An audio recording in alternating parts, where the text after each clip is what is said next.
Hello and good afternoon, ladies and gentlemen. You guys all look very handsome and beautiful on this lovely afternoon. I have the pleasure to introduce Jackson Levere. I have known Jackson since kindergarten, and he's a great friend. He is also very involved in track and field and is very passionate towards Pokemon. Here's Jackson.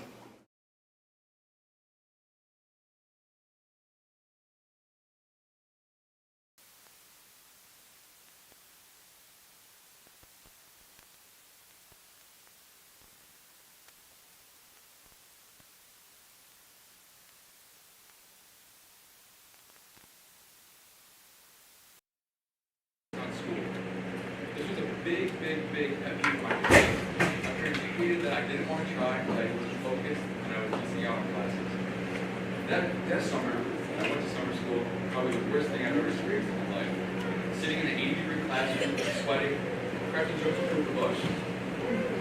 I thought to myself in that classroom, do I really want to be here for the next 3 years of high school, sitting in this classroom during the summer, sweating all day? So, going into my sophomore year, I took it a little bit more serious, trying to do more of my work on time, getting it done, and applying myself. I'm proud to say that summer I did not go to summer school. Now, going into junior year, I really started thinking about what I want to do in my life, where I want to be, and who I want to be. This is where I started looking into my passions, like business, thinking about how my people skills can help me sell stuff, and along with just being around stock markets and money. I also want to be a real estate agent on the side because I really think that helps my people skills and interaction. I feel like nowadays we're too caught up in our phones. Going into my senior year, I was still a little bit lenient about doing some work, but still on task. Especially with my parents making sure that I graduated this year. I really learned a lot about applying myself when I started working at a farmer's market. Because Paula always told me, Jack, and Grayson, she's not going to let her sons, two young best friends, ruin the business she's built for the past 25 years. And that really hit me. So I like to thank Paula and my parents for both really making me apply myself. And I would like to thank all of you for making it this far in the year, making sure that you guys are getting the college you want to, expressing yourself, and making it to this day. I'm thankful for all of you and helping me with my public speaking skills and being there watching me. Thank you.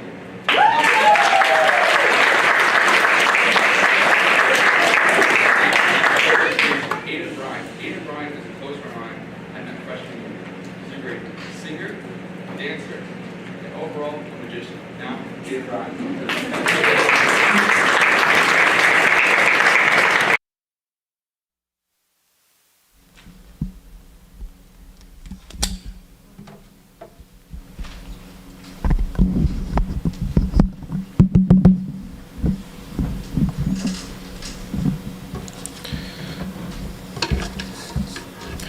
The idea of time. Time is one of the most elusive and precious concepts we encounter in life. It's a constant presence. To keep it simple, time is the measurement of moments, but we call it seconds, minutes, hours, days, and years. This forms the narrative of our lives. We live in it, yet we often take it for granted. We tend to idealize time, wishing we had more of it, regretting the time we've lost, or longing for the time ahead. But within all this, we often forget one important thing. Time is now. As humans, we tend to project our desires into the future or dwell on the past. We idealize the time when things will be better, when we'll have achieved our dreams, or when we no longer have to worry about the things that we do now. However, in this pursuit, we tend to overlook the present moment, the only time in which we truly exist. The future remains uncertain, and the past is already gone, leaving only the now for us to act. But when we learn, every opportunity, big or small, is a gift, a chance to do something meaningful with the time we have. Time waits for no one, and every moment that passes is a moment that we can never get back. It is easy to fall into the trap of waiting for the right time, or believing that we need more time, but in reality, the best moment to act is always the present. If we take every opportunity given to us, even if it feels daunting or imperfect, we can create a life filled with experiences, growth, and memories that truly matter. Now, this does not mean that we should live in chaos or rush through life. But what it does mean is that we should stop holding on to the little things that distract us from what truly matters. Too often, we become drained by worries or things that, in the grand scheme of life, are pointless. We worry about what others think, chase after this sort of status and possessions, or fixate on things that don't serve our deeper purpose. But when we learn to let go of these distractions, we can focus on what truly shapes us, like relationships, love, growth, and the pursuit of passions. In the end, time is the most reliable yet unexpected. It is the one thing that every person is given, and no one can accumulate more. It's not something you can store up for later. The reality is, you only live once, and the life you are living right now is the only one you get. This is a powerful reminder that we are the authors of our own story, and every decision we make, every moment we embrace, shapes the life we live. So take the opportunity given to you. Don't wait for some perfect moment or an idealized time that may never come. Live fully in the present and focus on what truly matters. Time once passed is gone forever, but if you choose to live with intention, you can create a life that's not defined by regret, but by beloved moments lived. Embrace now, because it's the time that counts. Thank you.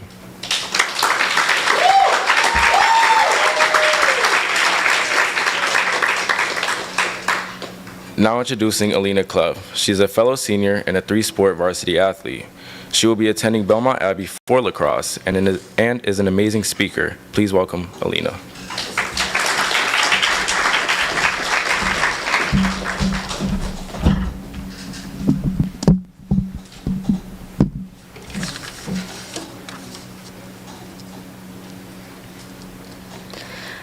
I sat at the top of the stairs. Not literally, but metaphorically, of course. The stairs represent a journey or a path, a beginning to an opportunity. Sitting emphasizes a pause, the feeling of almost being stuck. During my last few years of high school, I've always sat at the top of the stairs, feeling overwhelmed about what might be ahead or feeling discouraged due to past experiences. Constantly procrastinating and trying to wait for the right time to take that step, with the constant fear of failure that might come when I take that step. So there I sat at the top of the stairs. This quote gave me a comforting understanding that it's okay to just be in the middle. Over the years, I've never been the best at everything, but I haven't been close to the worst. I've never been the very best athlete on a team, but I've always been one of the top scorers or players. I've never been the smartest, but I've always had one of the best averages in a class. I've always been outgoing with my friends, but shy around strangers. I've always just sat at the top of the stairs. Growing up, I constantly compared myself to the next person, whether it was my siblings, friends, or teammates, or the biggest one being myself. The constant competition with myself became overwhelming. It truly ate me alive, constantly wondering why I couldn't do that, how I can change to become that, or why I don't get recognized like others. How can I prove myself to others? So there I sat at the top of the stairs. I always thought the final step meant me proving myself and showing people wrong, but in reality, the final step is me accepting it. Realizing not everyone will show you the recognition you deserve, whether it's jealousy, favoritism, or anything else. The only person that should be able to determine you is you. I've learned to accept me working harder than others, whether it's me earning that grade or earning a starting spot, has made me into the person and player I am today. Learning how to be compassionate for those who need it and stand up for those who can't. Letting people who might be feeling the same way know that it's okay. What's not okay, though, is to let it define you. Thank you.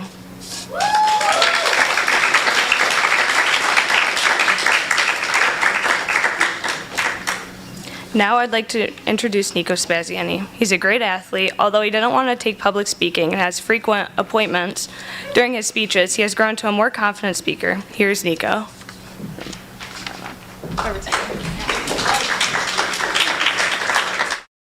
Good evening, everyone, and thank you for coming. I know some of you know me and you're thinking, Nico seems like such a confident kid up there. Maybe I do appear that way, but I'll let you know my secret. Inside me is an anxious teenager who loves schedules and excels on consistency, staying in my comfort zone. This is probably why my mom always pushes me to try new things even when I do not want to.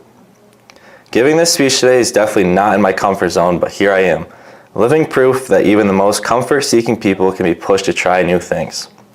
For me, it started with public speaking that terrified me.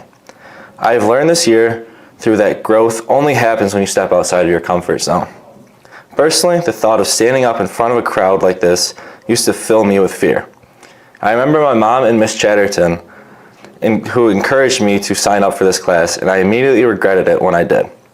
The very first speech I gave, I was sweating, my voice seemed shaky, and I was literally convinced everyone was judging me for everything I said.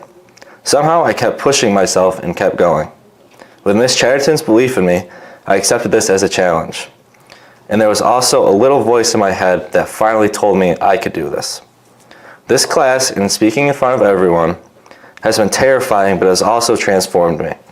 I have learned to express my thoughts by putting them into words, to actually connect with the audience, and to keep my composure, at least to the point of not feeling like I was going to faint.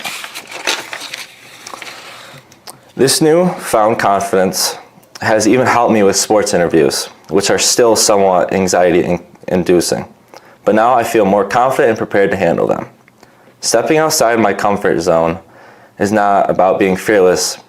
For me, it is about learning to take risks despite being afraid to failing, and allowing myself to be vulnerable and understanding the failure is a learning opportunity. As I get ready to graduate from high school and then head to college, I will continue to encourage myself to seek ways to continue to come out of my comfort zone and try new things that are a little scary. These are the moments that are and will continue to help me discover who I really am and what I am capable of achieving. I cannot promise myself or anyone else that I will not still be nervous in doing so, but I can promise that it will not hold me back from trying. Thank you. Up next is Ann Tyler. Ann Tyler is a quiet, friendly, and smart person. She will be attending Nova Southern Eastern University to study clinical psychology. Fun fact about Ann is that she is a power lifter. In Malta last year, she was the youngest competitor in the sub-junior category and broke 3 national records and 4 New York State records that she has already personally set. She's the 3rd strongest sub-junior in the world. Also, she's friendly, smart, and strong, which is also pretty impressive.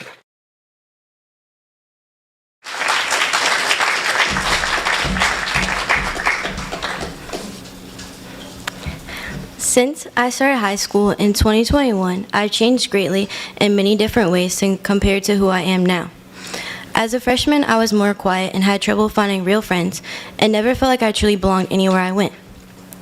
But after years of different challenges, meeting new people and putting in hard work, I've grown a lot and mostly for the better.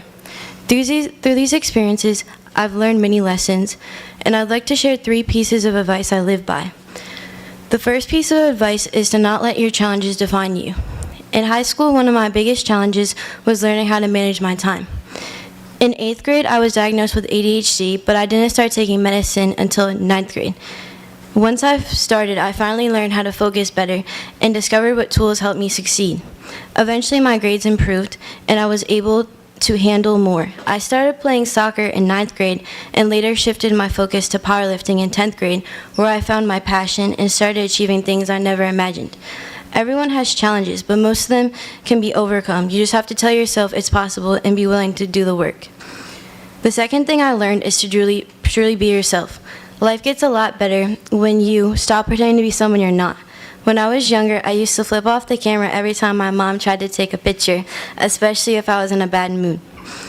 Once I was 11, I even threw an apple at a car driving past my house and hit the lady in the face, and she came back and told my mom that she owned a gun shop, but that didn't stop me from being me.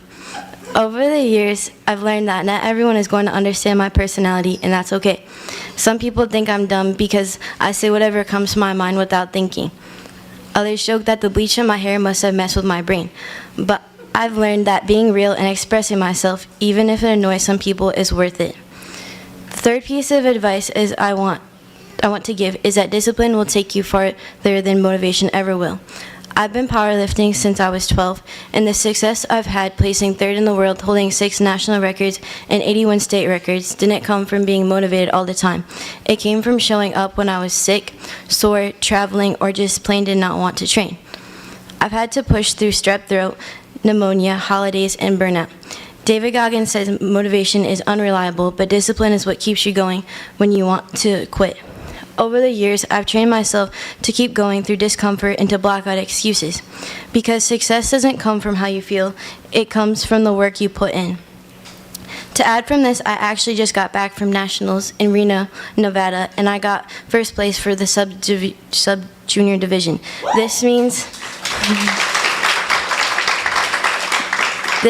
that this August I will be going to Worlds for the second time. However, it is located in Costa Rica this year. I know that it will be more difficult because I will be studying clinical psychology all the way in Florida at Nova Southeastern University. I'm not doing this because it's easy. I'm doing it because I built the discipline to do what's hard. As a senior, looking back, I think high school has definitely taught me more than just academics. I've learned how to face challenges every day while staying true to who I am and building a kind of discipline that doesn't disappear when things get hard. Whether it's managing ADHD, expressing myself in my own unique way, or chatting through pain and exhaustion to break records, every experience has helped the person I am today. These weren't just moments, they were mindset shifts. As I continue my education in college, I'll keep pushing myself in both powerlifting and psychology. Overall, I know the strength I built through these experiences will carry me through whatever comes next. Thank you.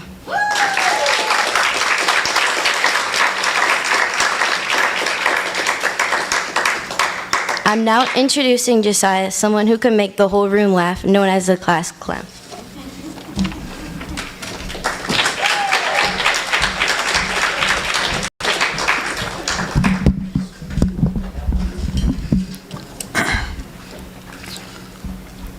A couple of weeks ago, whilst writing my speech, I read a quote that really stood out to me.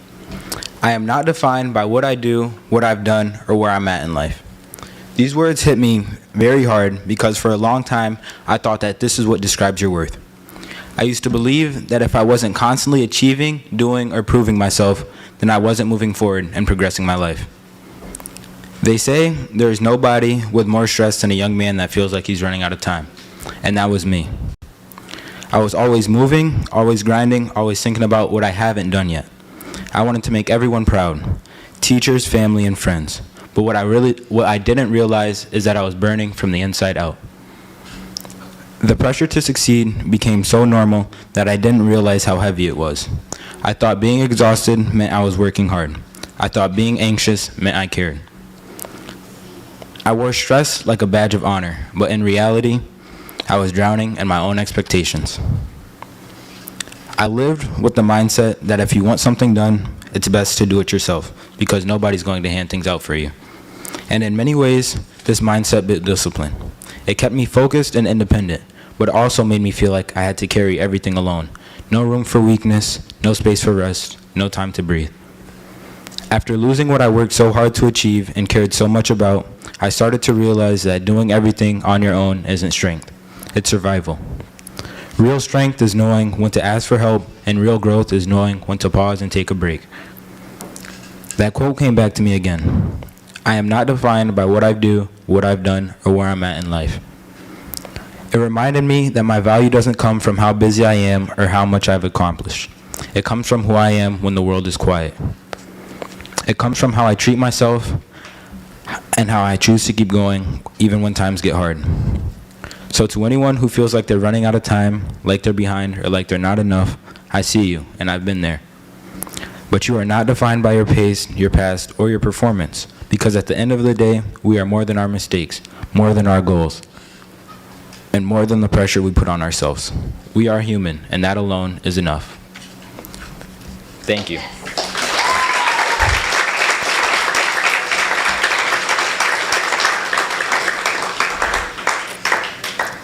Now introducing Justin, a record-breaking athlete and a man of God. He recently broke the school record in the track and field 4x100. Everybody give a round of applause to Justin.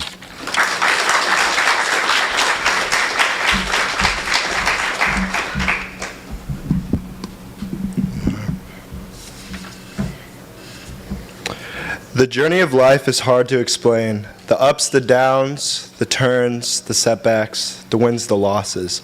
All of it is something you can't just write out on a piece of paper and expect people to understand. One of my favorite things in life is track and field. When I first started writing this speech, I couldn't quite focus in class because I had a meet that day. The only thing on my mind was the race, not the speech. I I kept telling myself I'll do it later. But after racing that night, I realized that the speech had been in front of me the entire time. At first, I thought this would be easy. I'll talk about track. That's something I know and love. But then I thought maybe that's too boring, too predictable. Just talking about running, no one wants to hear that. So I started thinking of a different way to tell the story. If you don't know, the 4x1 is a race where 4 people each run 100 meters and hand off a baton around the track trying to finish first. Sounds simple, right? But just like life, it really isn't. The very start of freshman year is like standing on the sideline before the race. You're watching everyone else run while you're just there, nervous, wondering if you're enough to make it to the finish line. Everyone else looks so ready. Time passes and you start to question yourself. All your friends and teammates are around you, yelling and laughing, but deep down you realize once you step foot on that track, no one is running but you. Then it's time to check in with the official and get your lane number. Everyone starts in a different spot, some ahead of you, some behind you. But the thing is, we all run different curves. We're all covering the same distance, just in our own lanes. It's not about where you start, but how effectively you run your lane. That means more than it seems. In life, we all have our own lanes, our own paths, our own goals don't always align with others. Sometimes you catch yourself looking at someone else's lane and wishing it was yours. But you don't get to choose. You have to run your race. You have to accept the lane you were given and make the most of it. The gun goes off and it gets real. For a second, you feel everything you've been through hit you. This is it. This is life now. And it's fast and loud. Everyone is running and you got to move whether you're ready or not. You push off the blocks hard. Maybe not perfect, maybe stumbling a bit. But that's freshman year for you. For me, it held some of the best moments of my 4 years and some of the worst. It's something fresh, something new. Everything from the sound of your spikes to the sun shining down on you. You just feel special. You see people ahead of you and it messes with your head. You feel behind like you're trying your best, but it truly isn't enough. At the same time, there are people behind you.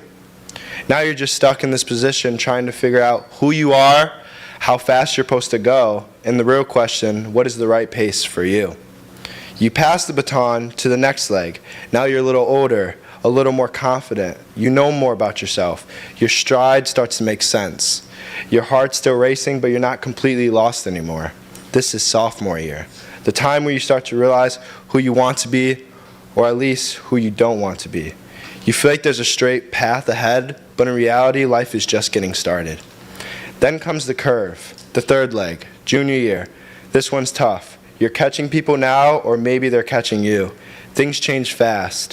1 second you're cruising, and the next you're not trying to get past. The curve is pressure. The curve is change. It's making decisions you never thought you'd have to make, but now you do. This might be the most crucial year of them all. The plans you had might have fell apart, or maybe have become stronger. Finally, you hit the anchor leg. Senior year, this is it. All the practices, all the studying, all the handoffs, all the nights you stayed up thinking and stressing. This is what it all led to now.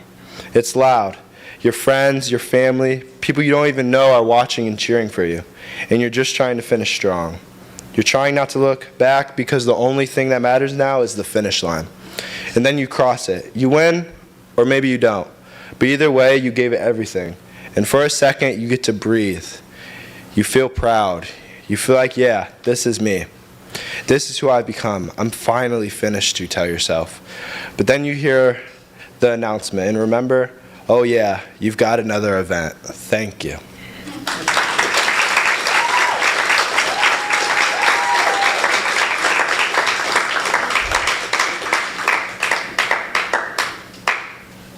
Next up is Kelsey. Kelsey is one of the most energetic speakers ever. Her openings enhance her speeches to leave a lasting impression from the get-go. I remember playing outside with her at the Gudenfenning's house, and I never thought I'd be giving her an intro for our public speaking speech 7 years later. Give it up for Kelsey.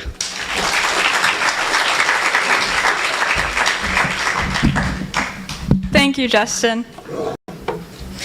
When I started to plan my final speech for public speaking, my first instinct was to write something funny to reflect on my junior year of high school. However, Anyone in my class could tell you that I am not funny at all. Thus, rather than humiliating myself by being unfunny, I've decided to humiliate myself by doing what I do best, being sentimental and making myself sad. Looking back on everything I've experienced throughout this year, through the 1,260 hours of sitting in classes, devoting my afternoons and evenings to extracurriculars, and staying up way later than I should have to do homework, one thing has stood out. Every day with this class, whether I was on top of the world or one, "Are you okay?" from having a mental breakdown, I have left fifth period feeling better than I did when I walked in. And I have my classmates to thank for that. From having parties for no reason to embarrassing ourselves while trying to give a pop topic speech, we've stuck together and created a bond that I'll forever cherish. They've made me feel better about who I am as a person. This hasn't been the only thing that has impacted me, though. No one warns you of all the major changes that occurred during junior year. Sure, that could be said about any grade, but I felt a life-changing shift throughout this year. Before the school year even started, I was very nervous, but it wasn't the normal first day jitters. It was the realization that I would start to experience my first lasts.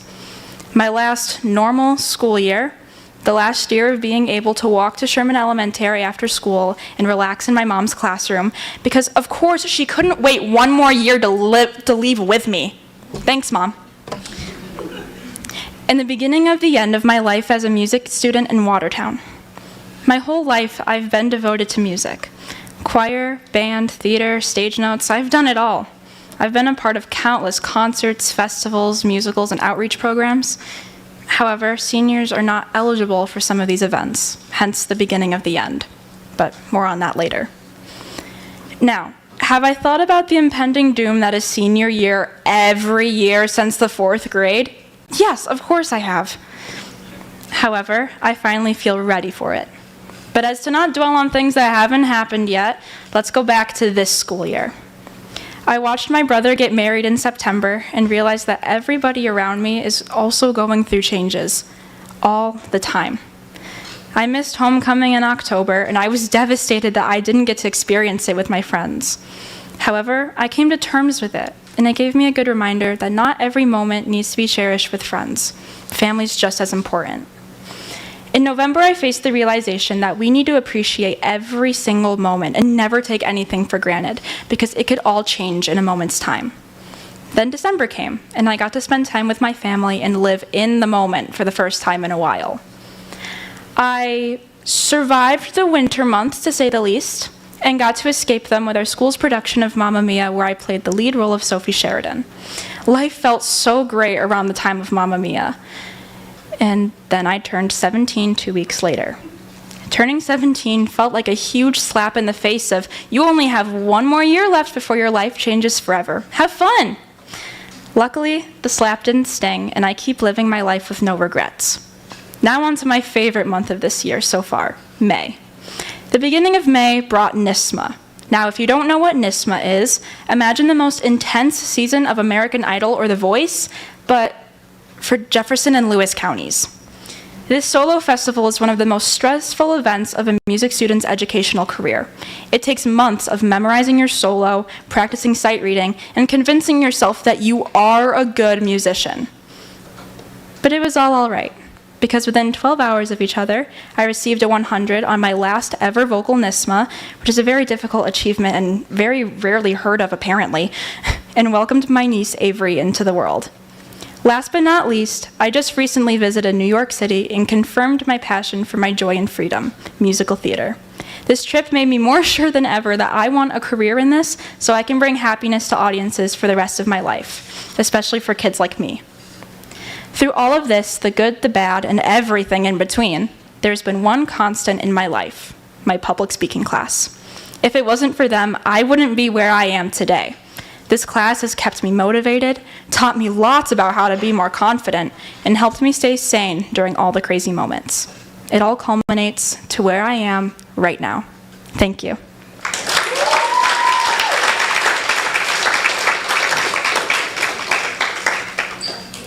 Introducing our last speaker of this half of the final, our very own MC, Owen O'Donnell. Owen made our class come to life. He is energetic, talkative, and the life of the party, which checks out because he just won the senior superlative of class clown. He's also very opinionated, which only fueled the fire for our debate speeches. He had a big impact on the dynamic of our class, and I think I can speak for everybody when I say that we are all very thankful for that. So, on the TVs, here's Owen. Hello and good afternoon, ladies and gentlemen. Thinking about actually doing the speech was a lot more mentally challenging than just actually doing it, as coming up with a subject was so difficult because there have been so many lessons and moments I would like to share. But I landed with one that makes me a little vulnerable, and I also heard you get bonus points if you make Miss Chatterton cry. Anyway, my public speaking class will probably roll their eyes when they hear this topic, but I've only talked about it a couple times, and it's just good stories and memories when I was younger. But when it comes to it, being the youngest is not all that great. The greatest part for sure is getting all the positives. When you were the only child left in the house, mostly my mom buying me stuff, buying me more stuff. Reading the criteria for this speech, I had no idea what prompt I was going to select. My eyes then crossed a bullet that read, "Reflection on how you have grown and what you have learned over the course of high school." I have learned many things throughout high school, most of which are not important, but the main and very important thing I learned is to stop comparing yourself to others. Comparison is probably the worst thing to do when you are in high school, and I'm sure every parent in this crowd would say to not do that, but realistically, easier said than done. Growing up, my oldest brother Connor was always the smartest. He read books like they were air. Anyways, he was always smart, which is not to take away from his athletics, because he was very good at every sport. He even says he was the best at hockey, which is not true. Connor was everything to look up in an older brother. He played every video game that was cool, knew every reference, and would be there for me in an instant. Connor was just not an older brother. He's a guy I can trust in my whole life, and if I could choose him not living in Syracuse this summer, I would. What I did not get from Connor, I got from Mick. Since we were only 2 years apart in high school, we got to spend more time together, which is probably a bad thing. I cannot say he's the best role model, but he is definitely an amazing brother. He was always great at sports. Not going to say he's better than me at sports, because I do not think you could force me to make me say that, but he makes a case, I'd say. Anyway, getting back to the point of comparison and the problem with it. All I would do is compare myself to these two. Definitely not in the looks department because I think I have that covered, but just about everything else. I would try and mimic some of their ways throughout middle school and high school. And when it came just about the end of junior year, when I finally got into a good hockey and lacrosse season and doing good in school and getting inducted into NHS, I realized stop trying to copy or mimic them, as you are your own person. When it comes to the other people in life, of course I'd like to have a higher IQ or be a little better at the sports I play, but then I would not be Owen O'Donnell. I'd be some other person that may not have some of the abilities that I have. Everyone is different, just like how every snowflake ever is different. But that is not a bad thing. Maybe someone is better at sports than you could be smarter, or the opposite. It is okay to be yourself and take on life how you want to, and not try to be someone else. I guarantee the person you compare yourself to most in life is or has compared themselves to others. We are the hardest on ourselves, it is true. There is no one more harsh on you than you. So stop worrying about the awkward thing you said earlier. Chances are people probably forgot. Stop worrying if you do not think you are good enough, because I'm sure you are. Be the person you want to be and never, ever try to be someone else.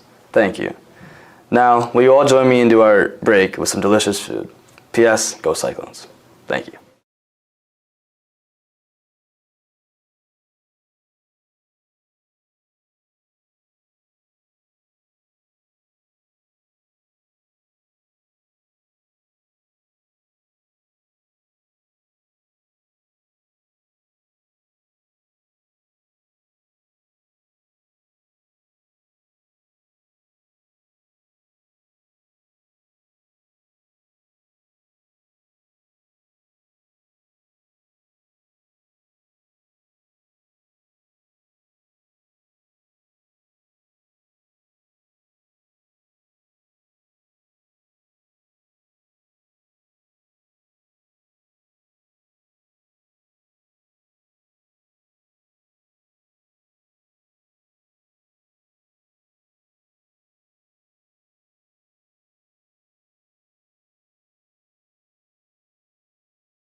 Welcome back, everyone. I hope you all enjoyed the delicious snacks that were brought in.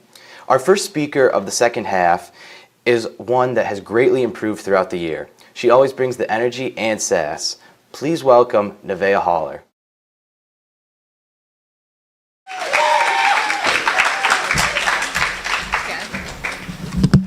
Not that tall. All right. Thanks, Vince. You're not there anymore, but that's okay. All right. Good evening, ladies and gentlemen. Thank you all again for coming tonight. I'm sure everyone here appreciates it, including me. But first and foremost, before I really get into this speech, I would like to start out by saying that I was so close to not reading this speech tonight due to the fact that I was convinced that I had to do something outside of my comfort zone and clear out some things before I ended my junior year and began my senior year. But then I remembered that one, Mrs. Chatterton would and could possibly kill me for changing this whole thing last minute, and two, reading this in front of you all is out of my comfort zone, hence the reason why my heart is beating so fast in my chest right now. So, without dilly-dallying any longer, here it goes. I'd just like to quickly acknowledge my classmates and say that you all have done great tonight, and I'm positive everyone after me will do great as well. You should know that I'm very proud of everyone up here because, let's face it, we've kicked ass in this class. To think that we've laughed and became teary-eyed together throughout the year is wild to me, especially considering the fact that a few of us were mere strangers. But we got through it. We've hyped each other up and, of course, endured Chatty's craziness together. I don't know how we did it, but here we are. To every senior in this class, I hope you guys continue to grow and try your best to enjoy your last high school moments together because, as I've heard many times, you'll miss it once it's gone. To my fellow juniors, 1 year. That's all we have left. 1 year to cherish our last moments in this chaotic and headache-filled place. 1 more year before it's gone. Crazy, right? I feel like I was just a freshman trying to learn the ropes of this place. Actually, scratch that. When the hell did we become old enough to have a job and drive a car? I feel as though kindergarten was like yesterday. I've heard multiple times that time flies when you're having fun, or in my case, when you're stressing over your schoolwork and your future plans. But Hakuna Matata, right? No worries. Actually, speaking of that, you know, the whole schoolwork and future plan stuff, I had a mid-high school crisis a few months ago. That's right, not a midlife crisis, but a mid-high school crisis. Picture this. Your average, dramatic, stressed-out high school girl thinking she has her whole summer and future planned out because how dare she goes into senior year being a clueless wreck. But after she's made her schedule for next year and made plans for the summer and everything based around nursing, she reads a Supreme Court case and thinks, damn, she really enjoys politics and everything in that general field. So what does she do? You probably guessed it. She freaks out like a mad woman. How is she supposed to be successful? She doesn't want to be your average undecided teenager, and the worst part, at least in her mind, what if she was forced to spend her days working at the local 7-Eleven? No shade, by the way. But in that moment, she was panicking. I was panicking. Everything has flown by in the blink of an eye, and my mind still hasn't grasped it. Side note, though, if there's any kids in the audience, listen to the adults around you, and don't wish to grow up so fast and get older. Because I did, and now I'm semi-regretting it. Anyway, I hope that one day I can wrap my mind around it. I hope to understand how things just fly right on by without anyone even realizing. Although I'm currently lost when it comes to that concept of time, there is something that I'm 100% sure of. Working at my local 7-Eleven is probably the least of my worries. I think, instead of that, I should be worrying about how I'm supposed to pack my whole life into just 100 years. Well, ideally 100, but considering the way life comes and goes, I'll be happy to wake up healthy and ready to go tomorrow morning. Which brings me to this point of my speech. I would like everyone here in the audience to just take a moment, maybe like 10 to 15 seconds, to think of a memory when you were truly happy. A memory that makes you smile when you think of it. I'll give you a second. All right. Does everybody have one? Okay, good. Now, I want you all to try your best to make more of those memories, because life isn't stopping for us or our loved ones. It's fast and has no mercy for anyone or anything. It goes as quickly as it comes. So don't be afraid, kick ass, and try your best at being happy and living life to the fullest. Because if there's one thing I've learned in my whole 17 years of life, I know, I'm so old, right? Just kidding. It's that time doesn't stop and neither should you. Thank you.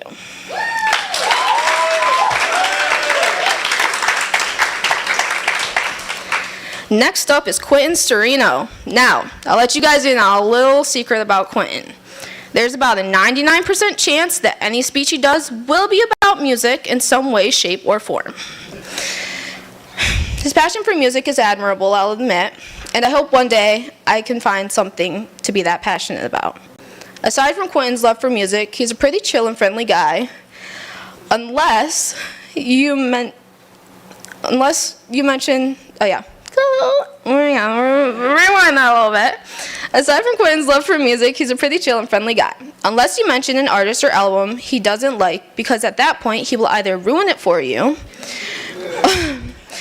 or be silently judging you.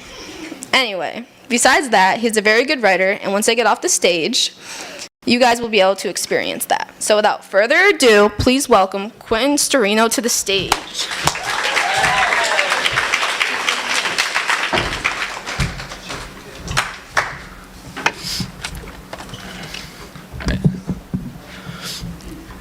Music has always been the center of my existence throughout my entire life. I have listened to well over 1,500 separate albums from an array of different genres, been to many, many concerts, and grew up in a very musical environment.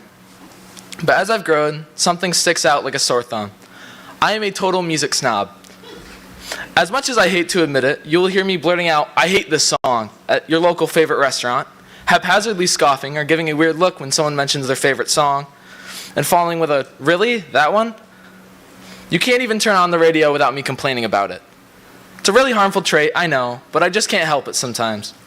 When music is so important to you, you start to forget that other people have different opinions. So I decided to document my journey of trying to reverse my pretentiousness, listening to albums by bands that flood the nightmares of music snobs like me, and giving them the chance that I never gave before.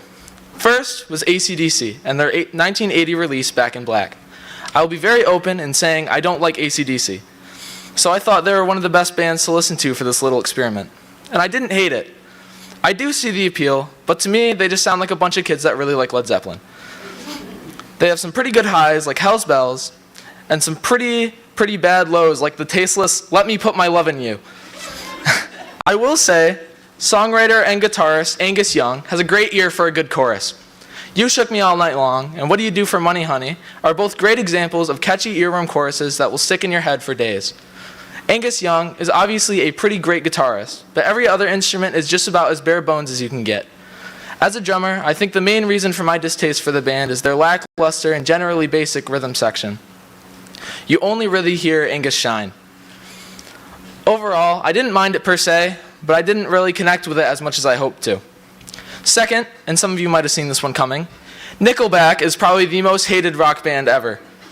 They thrive off the bitterness of people like me, so maybe if I give them a chance, I would realize the contempt I held was merely word of mouth and my mind would be blown. So I turned on their 5th album, All the Wrong Reasons. And I liked the first song quite a bit. Then the second song came on, and I remember why Nickelback is so hated. Their lyrics sound like they were meant to go right out the other ear. And Chad Kroger's abusive rasp in his voice makes his songs sound really repetitive and monotonous.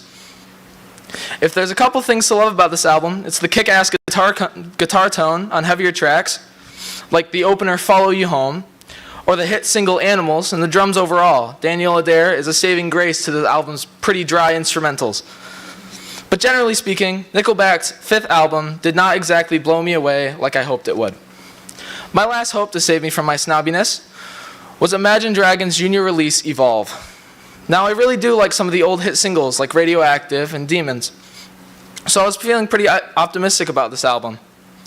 But my optimism would prove to be in vain. The album suffers, in my opinion, from being way too ambitious. Every rhythm feels too heavy, vocal effects sound very out of place, and there's not much consistency to grab on outside of Dan Reynolds' fine-tuned voice.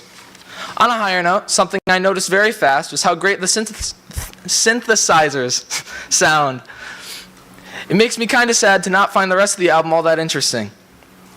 Ultimately, I was disappointed. I knew I would hate all these albums before I listened to them, but I couldn't help but feel trapped in the cell of snobbery. Then I thought, is being snobby really that horrible? No one is forced to listen to me talk about my opinions, and even if they were, I at least try to be respectful about it. At the end of the day, it all doesn't matter. Music is subjective, and no one will have a definitive answer for the best song of the world, no matter what some random guy says in an Instagram comment section. As long as you know that, you'll be okay. And if it gets that bad, tell them Radiohead's music is soulless and boring, and that'll probably get to them. Instead of disagreeing and fighting over our music opinions, I suggest a plan B. Let's all learn to love and appreciate Janet Jackson's 1997 release, The Velvet Rope, because it really is something everyone should listen to at least once, and we all know she was the better Jackson. Thank you.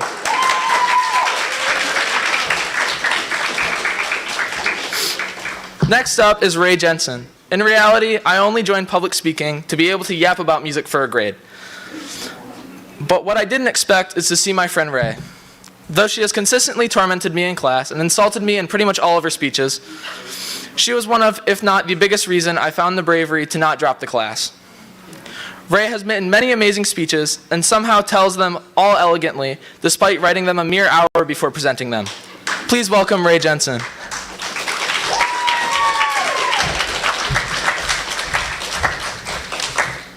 I am not that bad.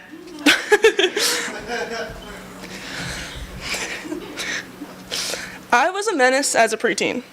And as Miss Loudon says, when you're in middle school, you aren't a person. Not in the sense of literally not being human, but not knowing who you are and letting it affect how you act.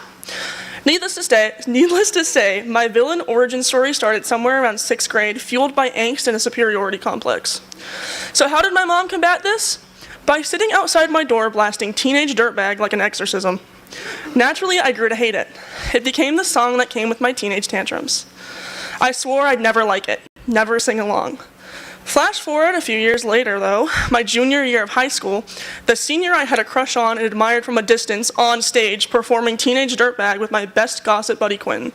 Yeah, the walking Spotify algorithm of unsolicited opinions. And at that moment, I ate it up. It was ridiculous. And yet somehow, this full circle chaos made one thing perfectly clear. I love music. I live and breathe music. I fall apart and I put myself back together with music. I wrote this speech at least 5 different times. I tried to make it deep. I tried to make it funny. I tried writing about how I've grown, but every version led right back here. Back to music. Back to my passion. Because music isn't just something I enjoy. It's the most crucial part of who I am, and I feel like I've skipped over that. Like maybe it wasn't important enough or personal enough to talk about, but it is. Because when nothing about high school made sense, music did. It isn't just the songs I've listened to, it's the things I've done. I've done a NYSMA solo every year since middle school, even in those years where I struggled with identity and didn't know which voice part I fit into. I've learned more instruments than I can count on my fingers, and no, that's not an exaggeration. Abby and I performed in the talent show while I literally had COVID, mask on, voice holding on for dear life, and somehow, we got all 10s. We won fan favorite and got 2nd place. Sick, stressed, and exhausted, but we did it. I think that's pretty iconic. But the part that stuck with me more than the score was the reaction then and after.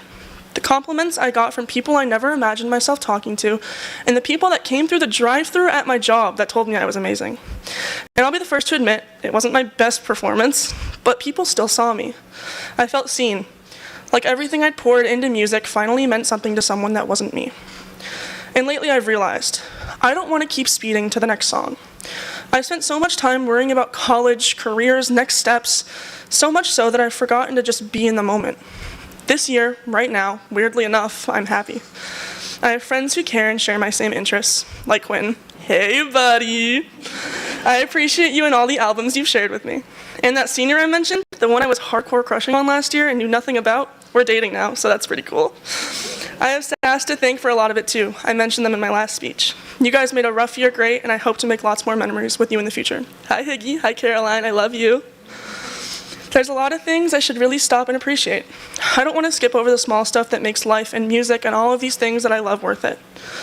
And as graduation creeps closer, I've been thinking of a song that stayed in my head these last few weeks. Vienna by Billy Joel. I wanted to grow up and skip the waiting. I looked at childhood like a prequel, something to race through so I could get to what I believe to be the good part. I wish I slowed down and stopped skipping through the good moments. Slow down, you crazy child. You're so ambitious for a juvenile. I've spent the last few years in sprint mode, trying to grow up faster than I had to. And now I'm here with graduation right around the corner. I've treated life like a checklist instead of a song. I've rushed through verses I should have listened to twice. Where's the fire? What's the hurry about? And for the first time, I have no answer or excuse. For so long, it felt like there had to be a fire. Like if I wasn't running towards the next goal, the next big thing, the next event, I was falling behind. Vienna waits for you. Maybe it isn't just a lyric. Maybe it's a reminder. I don't have to have everything figured out today. I can take my time. Slowing down and finding happiness in the present is okay, because the future is exactly that, the future. Life doesn't have a skip button. It's not a playlist you can cycle through until something feels easy. It's every note, every verse, and the messy bridges between them. So live in the present. Not just because the future waits, but because everything you have right now, this is the part you'll miss without realizing it. This is the part you'll replay in your head like a favorite song you forgot you loved. Because if there's one thing I know for sure, it's that life sounds a lot better when you don't rush the music. Thank you.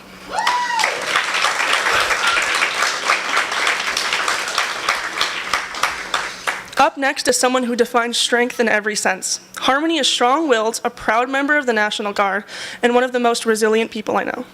Life didn't exactly deal her the best hand, but she never let it stop her. She made the best of it. I'm proud of the person she's become since freshman year, and even prouder to introduce her tonight. Please welcome Harmony Duffney.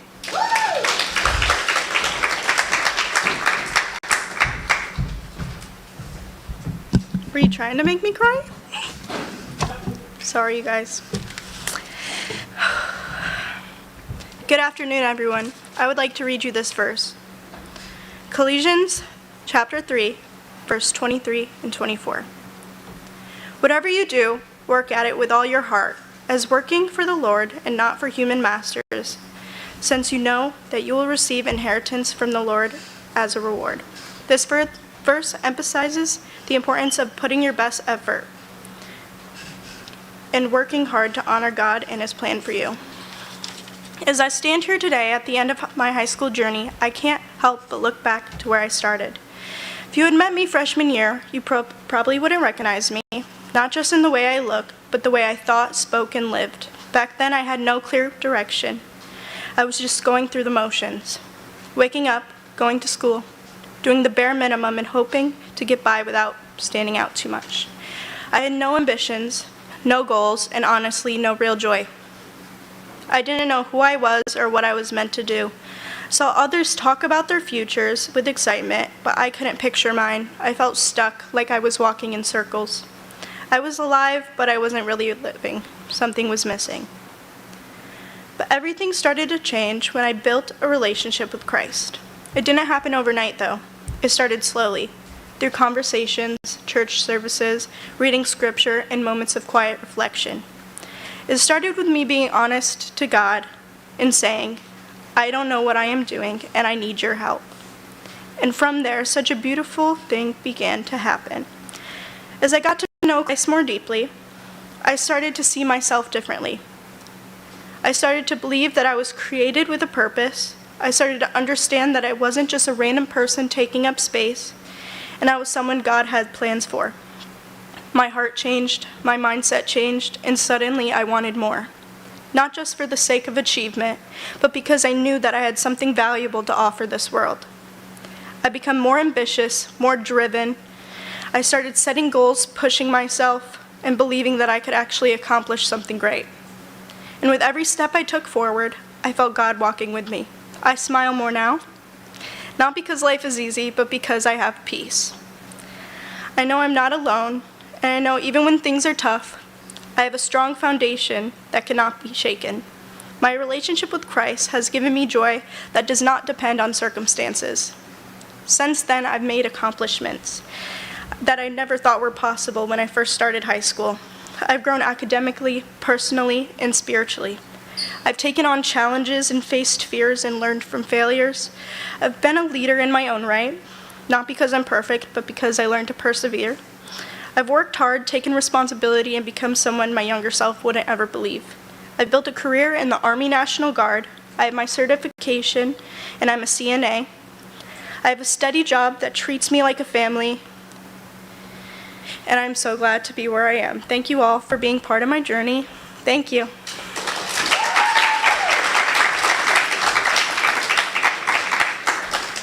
Now I'm introducing the man, the myth, the legend, and I use the term legend very loosely because he's barely ever in school.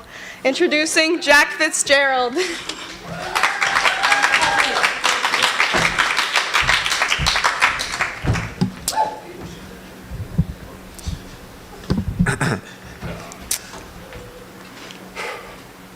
Hi everyone, I'm Jack Fitzgerald. I'd like everyone in the room to please raise their hand. Okay, now raise it even a little higher. Now ask yourself, why didn't you raise it as high as you could the first time? You see, coming into school, I had a problem. I didn't know anything, not like reading or writing, but how to be social, how to talk to people, and how to truly make friends. We were coming out of COVID and being dumped into this new world of high school. And by the time I got out of middle school, high school wasn't even a thought in my mind. I was just some short little fat Asian kid in middle school who didn't care about school and loved eating and playing video games, who could not stop procrastinating, who didn't have many friends. But being dropped into high school, my thought finally changed. I could either sink or swim, and I really tried to swim.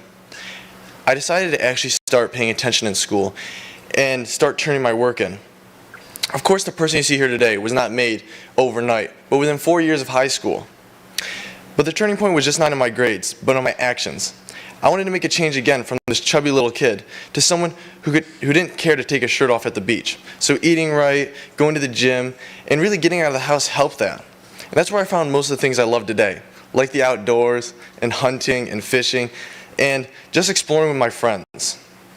Although most of us have our licenses now, I'll never forget going out during those early freshman and sophomore years on just a bike.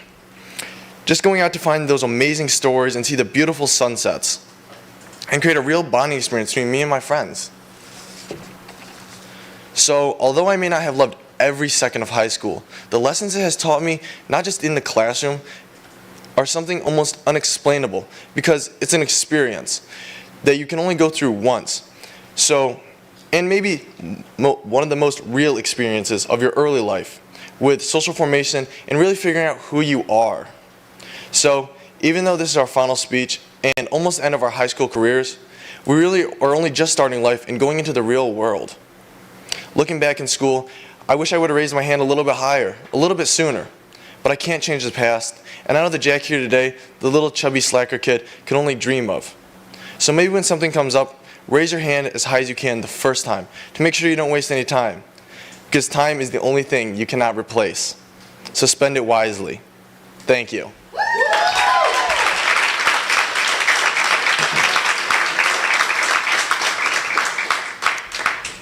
Now I'm going to be introducing Felicity. She's a quiet but strong speaker in the class, and she has grown so much throughout her public speaking career. Thank you.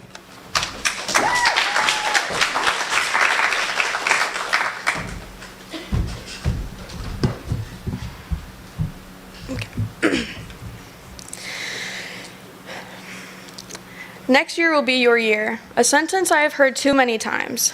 The feeling of trying your best just to have someone not see your potential has been a feeling I have known for far too long. Having passions and working hard at your craft is something everyone can relate to, whether it's sports, music, or anything else. For me, softball and musical theater are my passions. They are both very competitive, and I would say I am very talented at both. But being talented just is not good enough sometimes. When I first started writing this speech, so many things were happening over a short period of time. I lost 2 roles in 2 musicals that I really cared about. I worked hard and prepared everything I needed to succeed, but I always tried to make the best out of every bad situation. I had to tell myself to not be so disappointed because my friends got what they wanted, and I wanted to be happy for them. Of course I was happy for them, but the feeling of being left out and not good enough still lingered. I have been on varsity softball since my freshman year, and over the past 2 years of being on the team, my love for the sport grew. Then this year came, and our team changed. Every year there are changes, but talented players and a talented coach left our team. Let's just say we did not have the best track record this year. For softball, I always try to be a leader on and off the field, even if I am not a captain. I have had so much love for the sport ever since my 8U days. Having a setback in a sport is hard. Whether you are in a slump, coaching troubles, or the team is not connecting as a unit. Well, my team this year pretty much had all of that combined times 2. School has also been stressful. People always say junior year is the hardest year in high school. Well, they were not wrong. I'm not a bad student, but I have had my moments where I do not have any motivation to do work because I am too stressed to even think about it. Math has always been my downfall. When I was in geometry last year, I was actually pretty good at it. I remember getting a 99 on a quiz one time. Then Algebra 2 hit me like a truck this year. I went from getting a 99 on a quiz last year to one time getting a 7 on a quiz this year. Yeah, 7 out of 100, not my proudest moment. I've had a really tough time mentally this year. I have felt drained and sad most days just because a lot was hitting me at once. As I continued to write the speech, I jotted down these thoughts. I hate this year sucks, I suck, I have never felt more defeated. As I look back at these words now, I realized I pushed through. I pushed through and still gave my best, still gave my all despite my setbacks. Now, I want to share some of my hardest moments from these past months. One day, I was coming home from a crucial audition, feeling defeated. The cast list was not even out, and I already felt like a failure. My best friend gave me a ride home after, and that 5-minute ride to my house from the state office building felt awful. I could feel the tears in my eyes, swelling up and threatening to fall. I could feel my heart pound with frustration, dread, and sadness. I finally got home, and my mom knew immediately that something was wrong. I broke. I said that I suck. I'm not good at the things that I love. I also felt this way about softball. It was near the end of the season, and we already did not have a great track record, even though there were some improvements with the team. We played South Jeff on our home field, and I was feeling confident. South Jeff is a great team, and I was confident that if we kept our heads in the game and made good plays, we could have a chance at a really close score, even winning. Well, that did not happen. The game was an emotional roller coaster.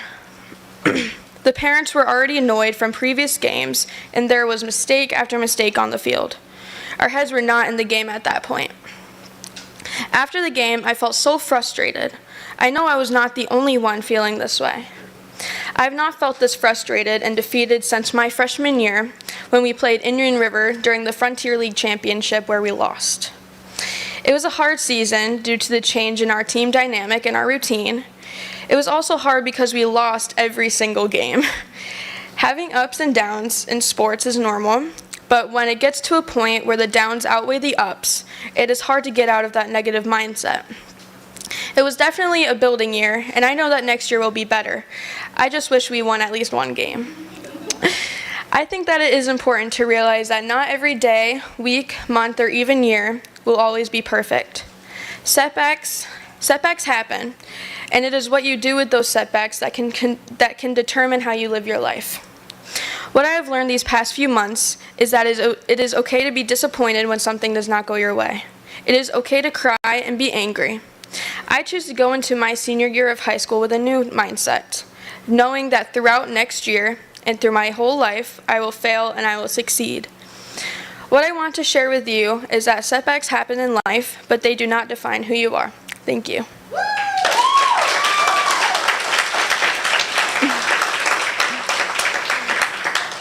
Next, I will be introducing our MC for the second part of tonight's final, Vince Knapp.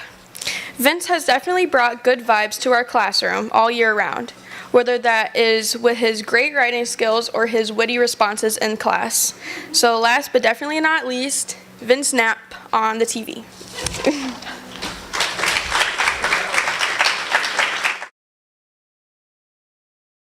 Something that not many people know about me is that about 15 years ago, I was in the hospital. During this time, doctors confirmed that I'd be living with a parasite for the rest of the foreseeable future. There was nothing they could do to get rid of it. The diagnosis completely changed my life and made every day so much more challenging. It causes constant headaches, doesn't clean up after itself, and is always complaining. In case you haven't figured it out yet, the parasite I'm referring to is my sister Alex. After my speech in January, where I expressed my gratitude for my parents, She wanted also a similar style speech where I could, quote, glaze her. This would be a difficult task, though, because I have literally nothing to thank her for. But I do appreciate some of the stories I can tell about her. I would never insult my sister's intelligence. She does well in school and has a bright future ahead. With that said, she often says things that make me question my relation to her. Just recently, my family was eating dinner. We were all joking around, as we do, and I made a comment saying to my dad that he's a geriatric. We all laughed except for Alex. She looked at us and said, "I always hear that name, but who is that?" Not knowing what I meant, I asked, "Who's who? Who is geriatric? You call people that. Is he a comedian?" Only my sister would think there's an old comedian named geriatric who is often referenced. This isn't a surprise, though, because it's the same girl who at a soccer game understood the home team but did not understand why they were playing the Geests. Nope, they were playing the Guests. There was also the time she admitted to not knowing that sharks were real, despite just being one for Halloween. One of the most frustrating yet impressive abilities of my sister Alex is to annoy in such an amusing way you cannot help but laugh. Her most recent tactic is through the use of her goofy-looking stuffed animal that has the voice of a high-pitched Southern gentleman. Alex and the little fella always have an insulting comment for me as I try to fall asleep, or ready to sing me a song when I'm trying to do my homework. This ploy is not nearly as unpleasant as some of her others, though. If you're at the mercy of someone else to give you a ride everywhere you go, you'd think you'd be respectful of their car, but to my sister Alex, I'm merely a chauffeur and my car is just a dump. I'll be the first person to admit my sister is quite the nuisance, but as I recollect on the time we spent together, I have to admit she's not so bad. Growing up with a sister was never easy, but I did learn a valuable lesson about being a good mentor. I've never been the best role model for my sister. Between my sass and carefree attitude, it's no wonder why she uses the language of a trucker and discusses a plethora of unsavory topics. But I know for certain she's seen my failures and has learned from them, which is all I can ask for as her older brother. This fall will be the first time that we'll not be living under the same roof. While I look forward to not having to worry about a Southern gentleman sneaking up on me as I attempt to drift off, I know I will miss Alex and all of her antics. Thank you. Thank you all for attending tonight's event. Can I please get the class up here for a picture?